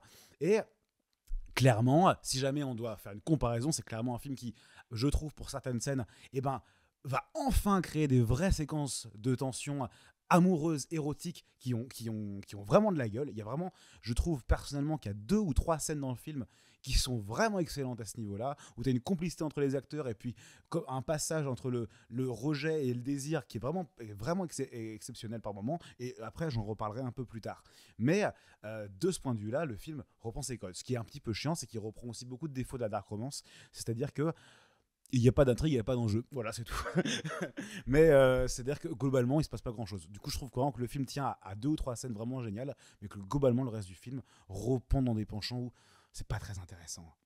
Mais voilà, après, ça, c'est ce que je pense. Mais bon, Tanguy, toi, tu fais comme Dieu. Moi, écoute, alors je suis pas d'accord. C'est vrai qu'après tout le... Non, en fait, c'est que je vois ce que tu veux dire. Alors, je pense que c'est plus par rapport au marketing que ça part sur la dark romance, parce que j'ai pas trouvé que le film finalement était tant. Si. J'ai pas trouvé tant que ça. Bah si, arrête. Parce que oui, alors si, non, c'est faux. C'est faux parce que oui, t'as la scène où t'as Harry Dickinson, pardon, je vais rigoler, je suis un gamin, qui danse torse nu sur du George Michael. Alors oui, il y a ce côté, oh ouais, il est trop beau. Moi, quand j'étais au cinéma, il y avait 3 gamines devant moi qui étaient sur leur portable, j'aurais dit fermez-vous. Ok, j'arrête. Non, mais pareil, les vieux derrière moi aussi, c'était insupportable, leur parfait qui somme, on s'en fout, c'est pas la question. Tu leur as donné un gâteau? Un quoi? Tu leur as donné un gâteau. Tu vas chercher. What the fuck? C'est parti loin, hein. Et même cette scène dont tu parles, c'est là où ça sort du dark romance même, parce que il est en train de la porter, c'est très galant, c'est très... Ah non, c'est disons que c'est le truc en fait que je voulais dire, c'est que même si ça commence et c'était vendu là-dessus, le film finalement, à part 2-3 scènes, c'est assez terre à terre. D'ailleurs, je pense qu'on va être d'accord tous les deux. C'est que bon, la question d'érotisme et d'SM, finalement, je trouve que c'est pas présent du tout. Mais ça, c'est J'ai aussi, pas été c'est choqué. aussi. Je trouve que c'est très soft. Mais c'est aussi un gros problème de la dark romance en général. Hein, c'est que c'est un film qui veut souvent se provoquer irrévérencieux. Ah oui, non, et mais tout, c'est ça. et qui ne l'est jamais vraiment. Ah, mais c'est ça, c'est du soft porn, c'est pas Exactement. Mais c'est le truc où, par contre, par rapport aux enjeux, je trouve que la volonté, c'est ce qui m'inquiétait un peu à la base, c'est comment traiter une PDG qui couche avec un stagiaire. Comment traiter ça de nos jours sans que ça fasse, surtout si on te vend à la base un truc de dark romance qui est censé être le cliché. Si on part sur 51 degrés, c'est littéralement genre la petite journaliste qui va voir le mec, oh, t'as vu, je suis un espèce de Bruce Wayne, machin. Comment faire ça avec les rôles inversés et comment raconter quelque chose autre? Alors évidemment c'est A24, donc je me doute bien qu'il y avait un propos derrière, et je pense que dans l'idée ça a à peu près réussi. C'est pour ça que la relation qui a remis par rapport à sa situation, ses désirs et à sa position, je trouve était plutôt intéressante. Globalement dans la première partie du film. Et je suis paumé. je ne sais pas quoi dire de plus sur ce film, je vous avoue. Non, mais c'est intéressant. Je pense qu'on peut discuter. C'est intéressant parce que il y a un véritable enjeu dans la mesure où les désirs de Romy sont extrêmement tabous. Dans 51 degrés, certes, il y a un désir de soumission sexuelle qui n'est plus véritablement tabou. Je pense que dans cette société, les gens se disent, principalement, pas toujours, mais se disent, bon, si vous voulez faire olé olé olé, alors c'est pas très grave. En revanche, genre, faites ce que vous voulez dans votre vie privée, mais néanmoins, soyez une femme forte hors du lit. Et là, c'est intéressant parce que tous les codes du dark romance sont inversés. Ce n'est plus là, dans 51 degrés, dans After, dans It Ends With Us, on a toujours une femme qui a un rôle assez féminin, soit dans It Ends With Us, elle est dans un magasin de fleurs, dans After, c'est une petite étudiante, pareil pour Anastasia. Non, je ne l'ai pas regardé. Mais j'ai suivi tous les scandales avec Baldoni, et donc... J'ai tout regardé. Ouais. Ça ne m'étonne pas. Là, véritablement, dans ce film, on est en train de déconstruire l'archétype du girl boss, où tu as presque un message qui dit, et c'est très controversé quand même, je ne pense pas qu'on aurait pu faire ça il y a 3 ans, où on dit qu'elle est girl boss, elle a tout dans la vie, et en fait, ça la dérange, ça crée une névrose, ça crée une dissonance cognitive avec elle, et elle commence à vouloir désespérément une domination masculine, ce qui est quand même très controversé. Et dans 51 degrés, certes, il y a cette domination, mais Anastasia, je pense que c'est son nom, elle cherche néanmoins, elle a une volonté de puissance où elle va dominer un peu Christian Grey dans la relation. Et c'est pas ce qu'elle fait avec Harris Dickinson dans ce film. Il y a quand même des conflits qui sont faits. Il y a un truc qui est pas en tout le film, c'est vraiment la guerre de moi je vais voir les RH. Est-ce que toi tu perds ton taf? Est-ce que moi je perds mon taf? Est-ce que tu as quand même cette espèce de conflit qui revient, surtout quand le film avance, et que vu qu'ils se sont mis d'accord que c'est que du sexe et qu'ils vont pas se mettre ensemble, quand il y en a qui vont voir l'autre qui sort avec Sophie Wilde, d'ailleurs j'en parle après, juste après. Si tu veux. Et l'autre avec son mari, il y a quand même ce conflit-là qui existe. Yeah. Ouais. C'est que justement, en fait, c'est ça que je veux dire, c'est que tu as ce côté où ça commence comme un film justement qui est un dark romance cliché, mais qui justement finalement finit par être ultra corpo et ultra justement plutôt sage, pas dans le sens c'est un mauvais truc, mais où les personnages eux-mêmes c'est plus réaliste en tout cas. Je sais pas comment. Oui, très mal dit, pardon. Et ça touche à un sujet réel qui est vraiment intéressant, et il y a énormément de différentes opinions et de nuances à faire par rapport à ça, mais je vais vous raconter une toute petite anecdote. C'est que ça part de 51 degrés, j'étais en seconde et j'ai trouvé plusieurs copies de 51 degrés. Mais ça a été une trilogie qui a eu un succès énorme. Hein, je me suis dit que j'allais aller dans mon lycée et j'allais les vendre. Et ça s'est vendu en 2 secondes. Et mais énorme. Il y avait un bouquin, je pense il y avait un bouquin. Non mais vraiment, il y avait un bouquin tous les 2 secondes qui se vendait. Et à l'époque, peut-être moins aujourd'hui, mais à l'époque, c'était comme un paradoxe dans la culture. Genre, je ne sais pas pour vous, mais moi, on m'a toujours dit, genre, avec les filles, il faut être gentil, il faut les écouter, il ne faut pas du tout essayer d'être autoritative ou dominant ou quoi que ce soit. Et quand Parle-nous de ton enfance, Olivier. Right. mais ça, c'est parce que c'était une attente sociale. Et le fait que 51 degrés, qui est mal écrit, qui a une mauvaise histoire, soit plus populaire. C'est une fanfiction Harlequin. Hein. Right. C'est vraiment de Twilight. C'est une fanfiction de Twilight à la base. Donc tu vois comme quoi. Ça, c'est plus populaire que la Bible. Ça, c'était pour moi un paradoxe énorme. Et pourtant, il y a du cul dans la Bible aussi. Oui, mais ça montrait tout ce phénomène 51 degrés montrait quelque chose dans la société, c'est-à-dire le désir que la domination masculine existe, pas que les hommes soient complètement dominants ou abusifs, ce n'est absolument pas la même chose, mais c'était quelque chose de réel qu'on voyait et qui n'était pas représenté véritablement dans l'art, ou en tout cas c'était très tabou. Et là, avec Baby Girl, on a cette représentation que je trouve est assez, pas révolutionnaire, mais qui est impressionnant, qui est très audacieux et intrépide. Mais j'aurais peut-être une autre interprétation par rapport à ça, mais peut-être que Léa, tu as envie de rajouter justement ton point par rapport à ça. Non, moi je trouve pas le film très intéressant et je trouve même pas que le film soit si audacieux que ça parce que dans toute l'histoire du cinéma, c'est ce genre de couple a souvent été montré et là il y a vraiment pas grand chose de révolutionnaire si ce n'est que le film soit réalisé par une femme. Et très honnêtement, je pense que le film aurait été plus intéressant si les deux personnages avaient peut-être eu le même âge, parce que là, bon, je comprends pas très bien le délire de ce truc de stagiaire, juste parce qu'il y a un rôle de domination hiérarchique. Et je sais pas trop où la réalisatrice veut en venir, mais je trouve que ses désirs sexuels sont un peu pauvres et pas très excitants.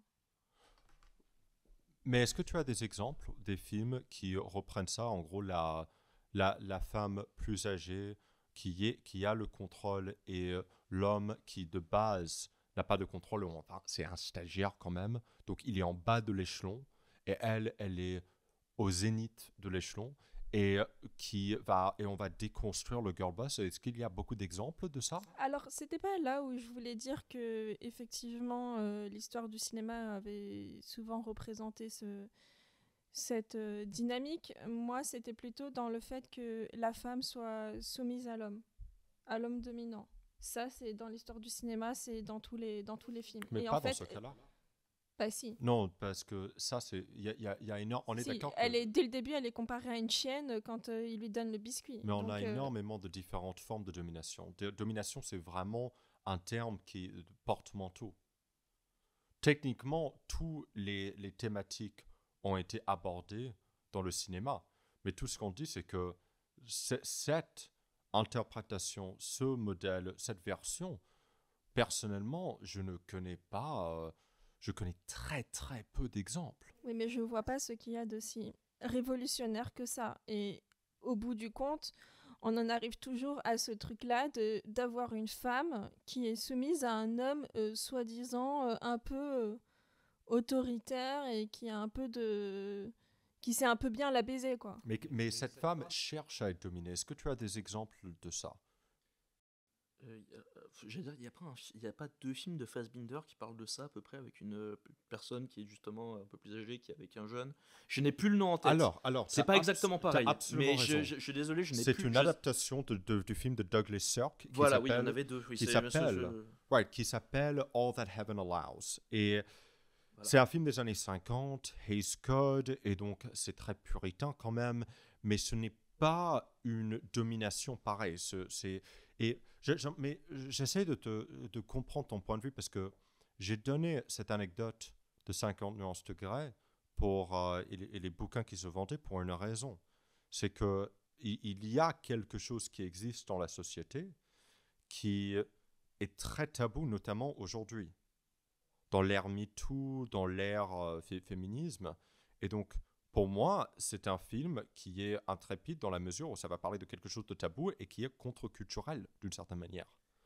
Pour avoir utilisé, c'est vrai que en fait, c'est surtout que de nos jours. Alors, je sais pas évidemment s'il y a des films qui ont déjà parlé de ça, mais le fait de justement avoir mis en place une espèce de je sais pas, de Mark Zuckerberg féminin, on va dire, grossièrement, qui en fait a une image à garder. Et c'est pour ça que je voulais parler du personnage de Sophie Wilde. D'ailleurs, regardez Talk to Me. Tout ce qu'on a dit sur Nosferatu, c'est valable, d'ailleurs, en passant. Mais voilà, donc je suis très content que cette actrice commence à bien marcher, donc c'est cool. Qui, elle, alors pour résumer son personnage, c'est c'est son assistante. Et elle a une vision, du coup, de Romy, qu'elle met sur un piédestal. C'est vraiment la femme parfaite, qui a réussi sa vie, qui a aussi sa famille et qui surtout est une femme forte et qui est un exemple. D'ailleurs, pendant tout le film, il y a des bouts d'interviews qui sont faits, genre par exemple la présence de la femme dans l'entreprise, des trucs comme ça.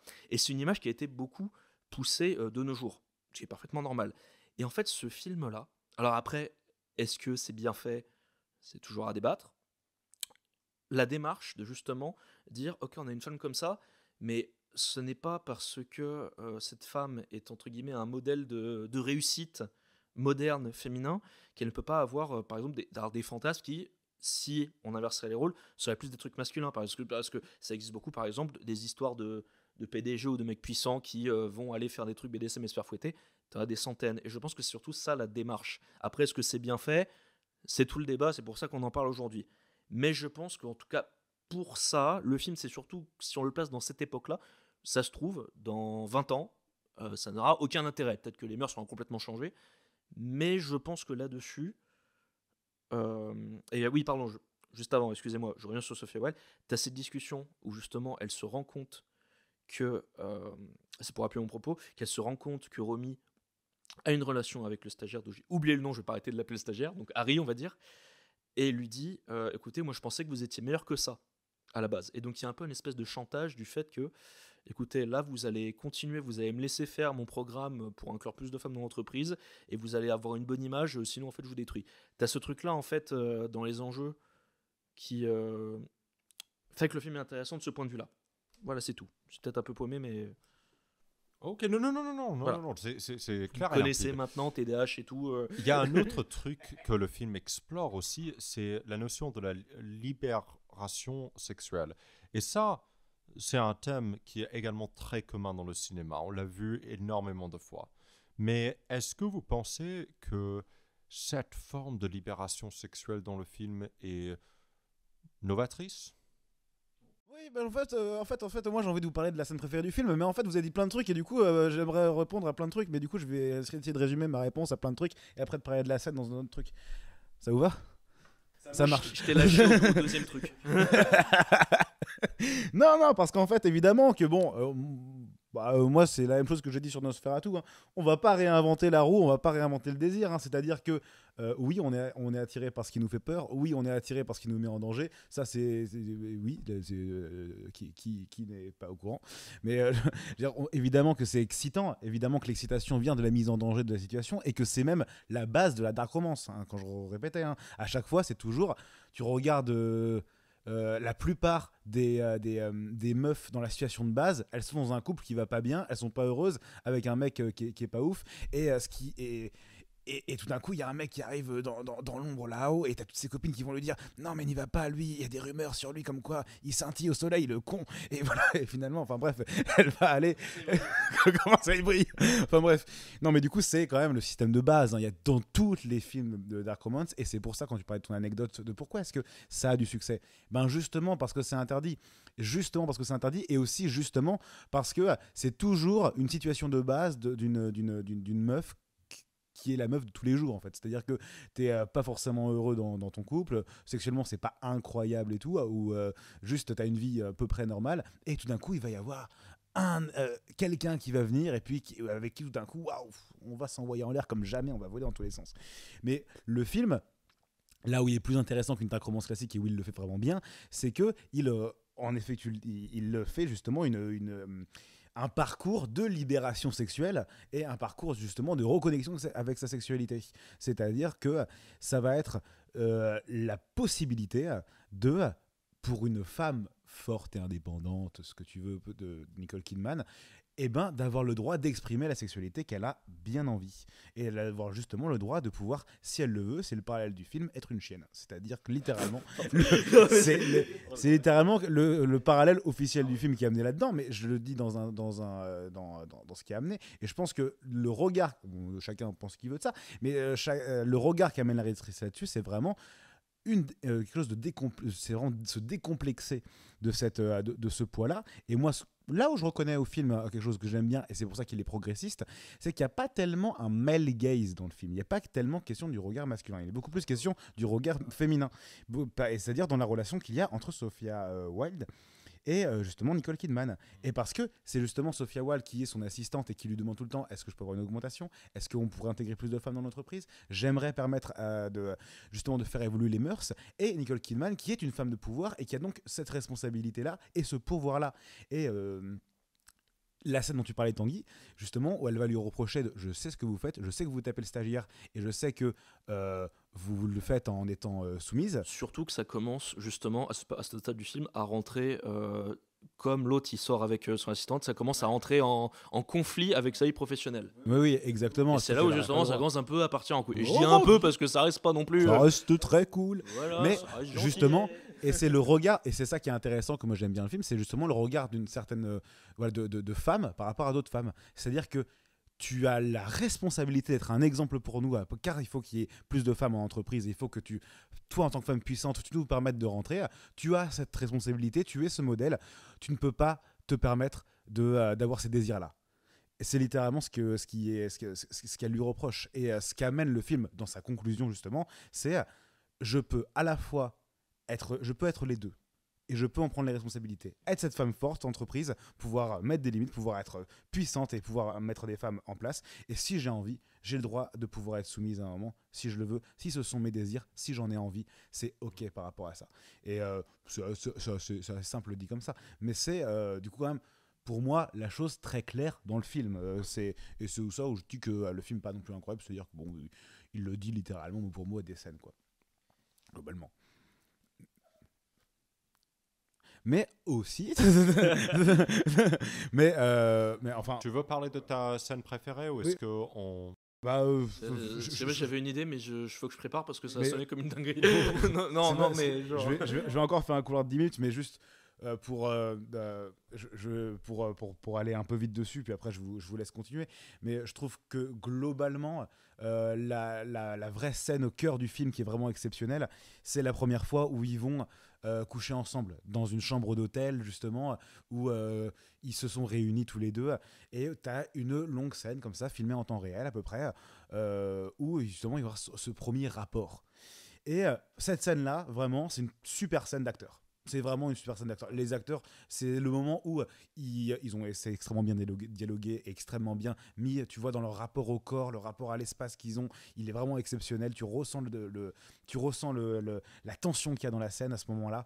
Et en fait, là où moi je la trouve exceptionnelle et où je la trouve extrêmement satisfaisante, c'est que comme elle, au départ, je suis avec Nicole Kidman et je me dis, mais jusqu'à où ils vont aller? Qu'est-ce qui va se passer? C'est vrai que c'est un peu bizarre. Oui, ça peut être un peu excitant, mais je suis pas encore vraiment excité. Je suis plus en mode, c'est bizarre. Je trouve que le film m'avait pas trop convaincu jusqu'à cette scène. Et quand cette scène arrive et qu'il se passe, ce qui se passe, et comment justement Harris Dickinson, il va amener de la soumission.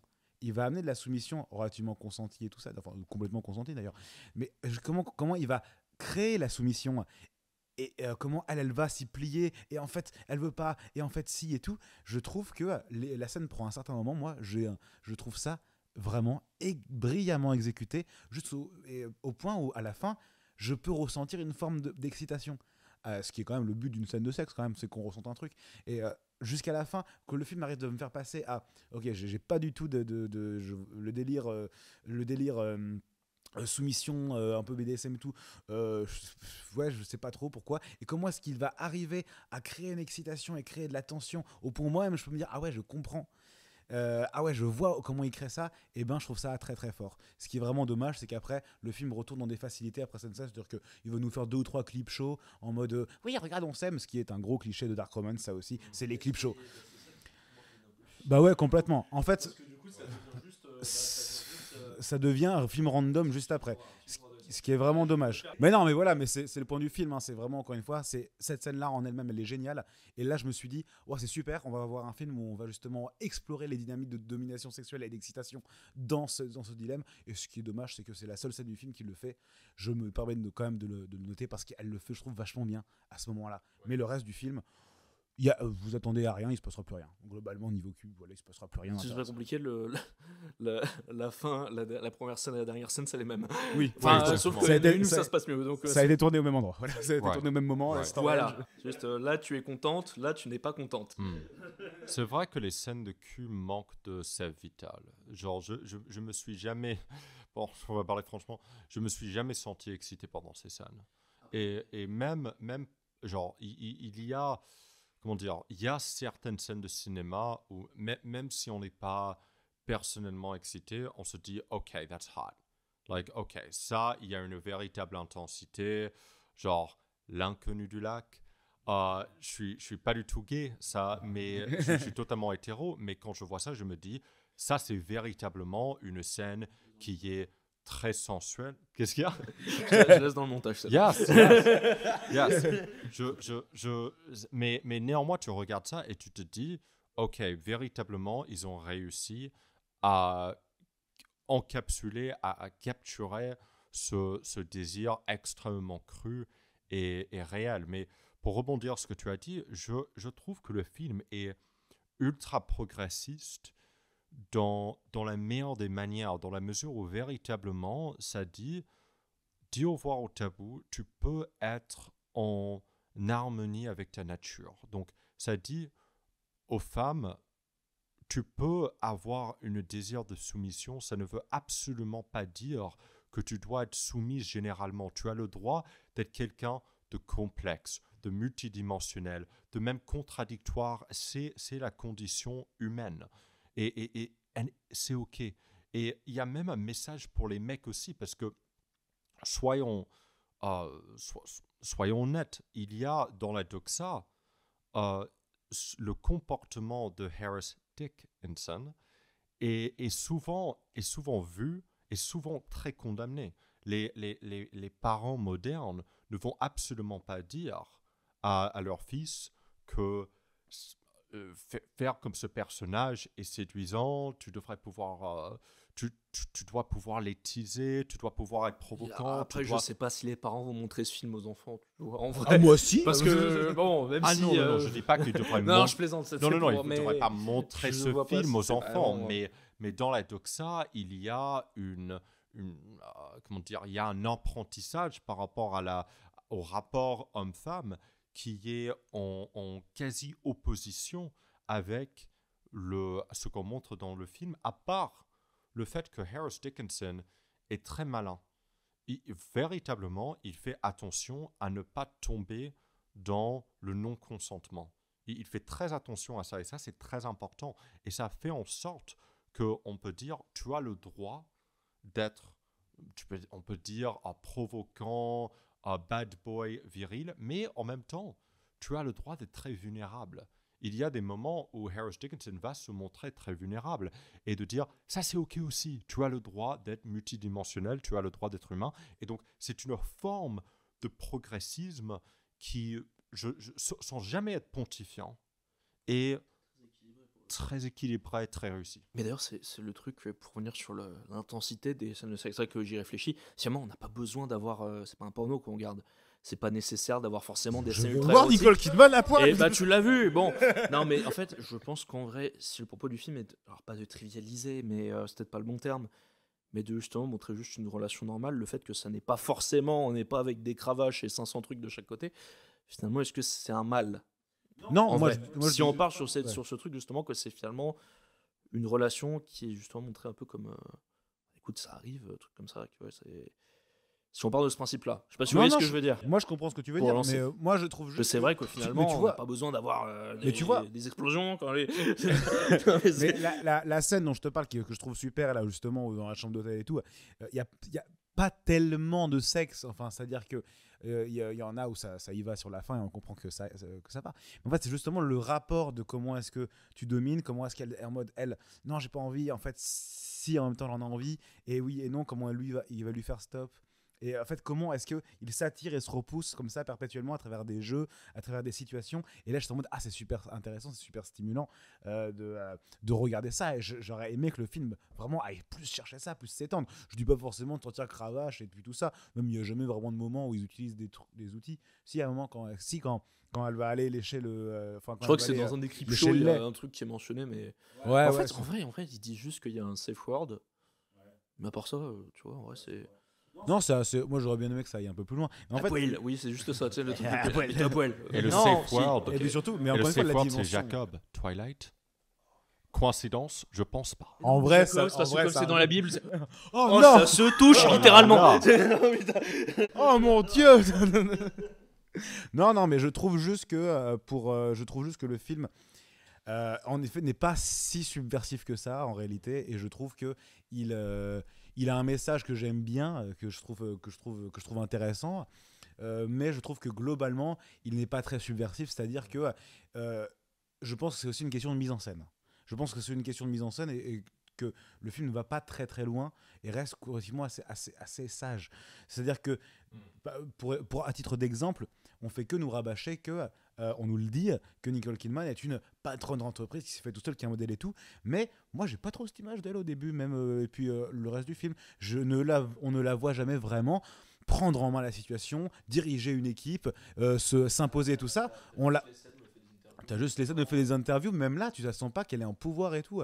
Et j'aurais trouvé ça intéressant que justement, c'est parce qu'elle est habituée à prendre le pouvoir et même pourquoi pas à faire peur, que justement, elle va encore plus aimer pouvoir à un moment lâcher ce contrôle-là. Mais j'ai jamais ce moment où elle est vraiment en pouvoir. La preuve étant, la première scène où elle rencontre Harris Dickinson, que je trouve aussi ridicule d'ailleurs comme scène, c'est-à-dire le moment où les stagiaires arrivent devant son bureau. C'est pas la première scène. Mais c'est pas la c'est la rencontre. La vraie première scène, je l'ai trouvée, j'ai vu ça, je me dis oh non putain c'est cliché, me dis pas oh waouh il est bon avec les animaux, il est trop fort. J'ai pensé que ça allait être ça, j'étais non mais celle-là, elle se passe de commentaires parce que bon. Seigneur. Ouais, le parallèle est. Oui, je sais maîtriser les chiens, je sais maîtriser les grossier. Ça, c'est grossier. Tu vois, je trouve que de façon générale, le film est assez grossier dans ses métaphores et tout ça. Voilà, c'est une chienne. Bref, parce qu'il y a un chien, bref. Mais mais why not? En plus, il y a des chiens dans ce faire à tout, c'est peut-être lié. Bref. Mais non, je veux dire, la première scène où justement elle rencontre le stagiaire, tu vois, et qui sont en mode est-ce que vous avez des questions? Et qu'il y a le stagiaire qui pose une question là en mode oui, mais je prends un teint sombre et puis je pose une question qui est ultra problématique. Et t'as Nicole Kidman qui est perturbée, je ne sais pas à quoi répondre, et t'as Sophie à côté, bon allez-y sortez, tout ça. Enfin, je ne crois pas à cette interaction, ça n'a jamais existé. Nicole Kidman, elle le regarde, elle le jette par la fenêtre, elle fait il est viré, ne me rappelez plus jamais cet homme. Et enfin voilà, il y a plein de moments où tout le début où tu dis le film, et c'est pour ça que je trouve encore une fois que c'est pas incroyable, c'est que le film vraiment il admet dès le départ qu'elle voit le stagiaire, elle est amoureuse de lui, elle a envie de lui dès le départ. C'est la seule raison pour laquelle elle ne le vire pas instantanément en fait. Et je trouve du coup que et ça c'est encore une fois un cliché de dark romance qui est évident, c'est la facilité scénaristique, je vois l'autre, je tombe amoureux et puis fin de l'histoire. Je trouve qu'on peut arriver à créer des relations un peu plus équilibrées, on peut arriver à faire un petit peu mieux. Et globalement pour la fin et puis pour d'autres aspects du film où même l'aspect, tu vois, où il va justement être toujours à la recherche du consentement et puis tout ça, c'est génial. Ça permet justement de normaliser cette possibilité-là et que, comme elle le dit, c'est pas normal, je suis pas normal. Bon, bah si, c'est normal, c'est possible d'avoir du désir et d'exprimer ça. Mais je trouve que justement, il va jamais aller vraiment chercher dans des zones où c'est vraiment ambigu, où c'est vraiment plus problématique. Voilà, parce qu'Harris Dickinson, finalement, c'est plutôt un mec vachement. Enfin, il est cool, quoi. Il disparaît. Mais même regardez dans le film, il n'y a pas vraiment d'antagoniste. Il n'y en a pas vraiment. Il n'y a pas vraiment d'antagoniste parce que tout le monde reste assez gentil, tout le monde est assez moral. Il n'y a pas vraiment de personnage qui va vraiment être ambigu, vraiment manipulateur et cruel. Moi, il n'y a aucun moment où Harris Dickinson, je me dis, le mec est en train de manipuler. Il n'y a aucun moment où je me dis ça, le mec est cool. Je suis en train de me dire, c'est vrai que alors, bon, vu le reste du film, je me suis demandé à un moment si justement le fait que le début avec le chien, le truc que t'as dit où elle le vire pas parce qu'elle fait. Si c'est pas justement pour commencer le film. Tu sais, ce genre de film où. Putain, j'allais dire Starship Trooper, mais en fait, justement, ça commence comme une dark romance, cliché où tu te dis, ah ouais, bon, ça va être ça, et justement, ça se transforme en quelque chose de plus organique, de plus naturel. Et je me demandais si c'était peut-être pas ça le but du film. Alors après, je pense que c'est raté. Mais c'est peut-être ça le truc qui était voulu, parce que c'est vrai que le côté. Je trouve surtout très grossier. Voilà, en fait, c'est ça. Mais c'est vrai que je me suis dit.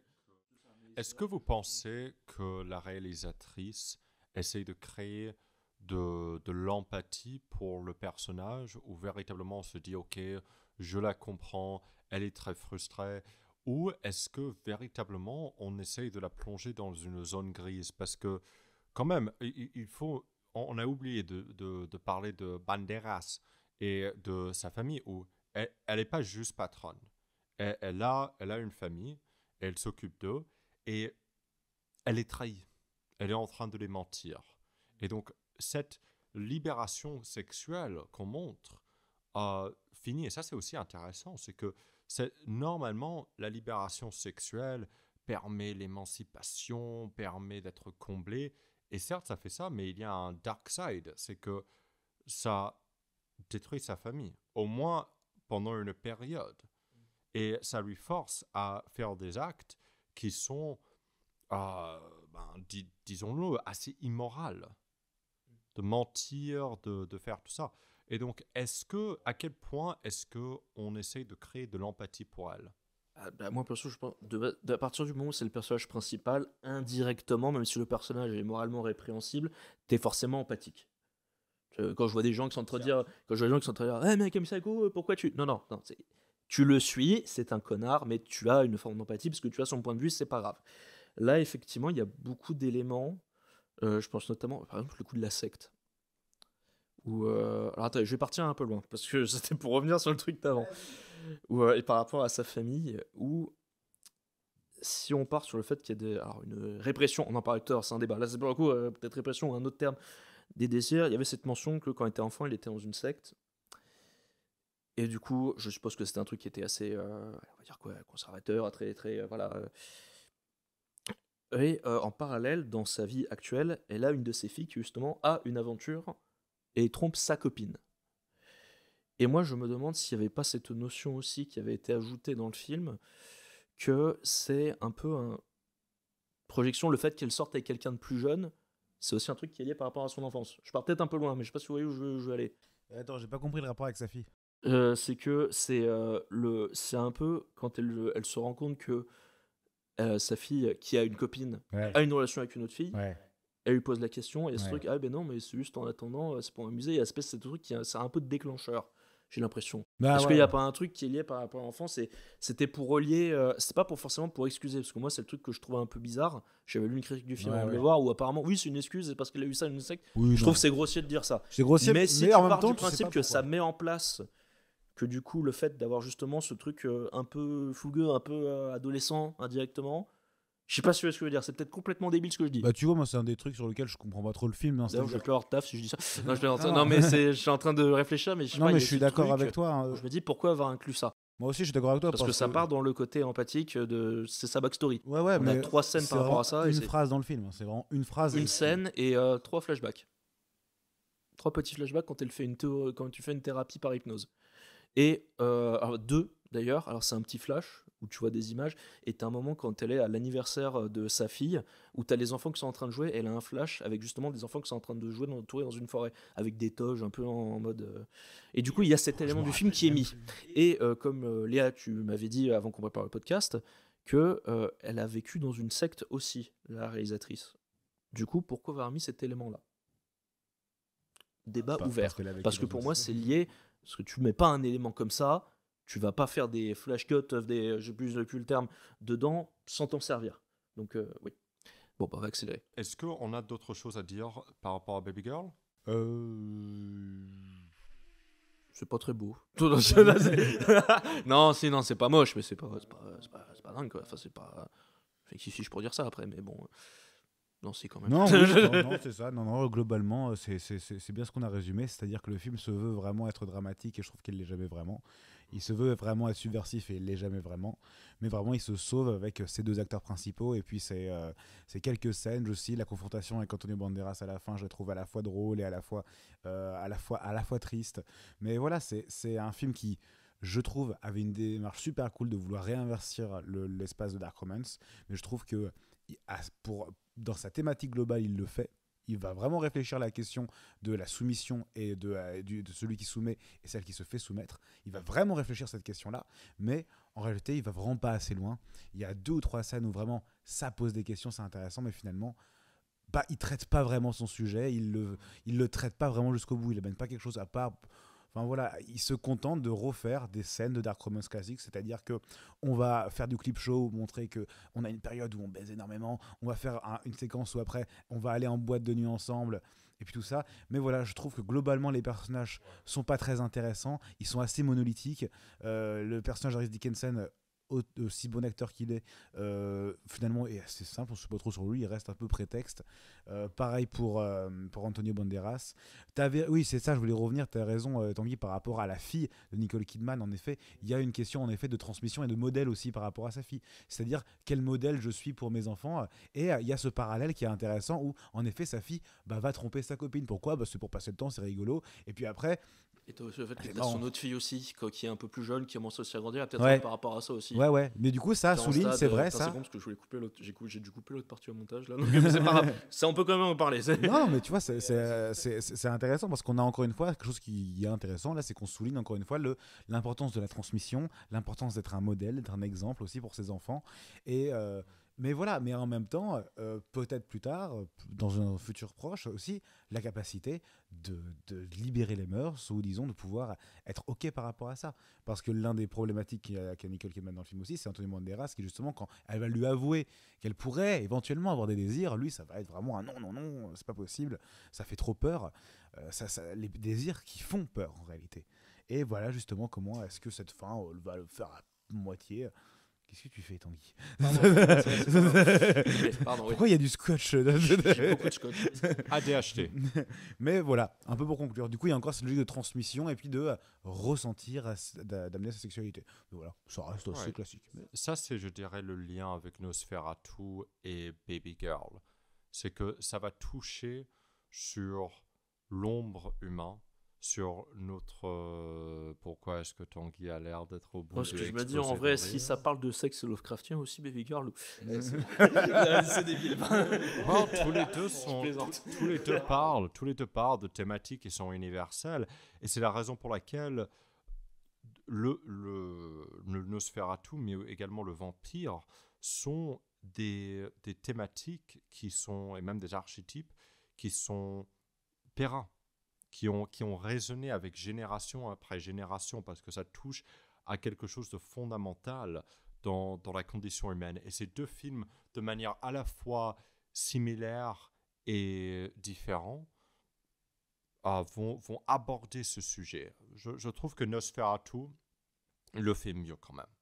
Parce que Baby Girl, conceptuellement assez audacieux, mais trop sage dans l'exécution.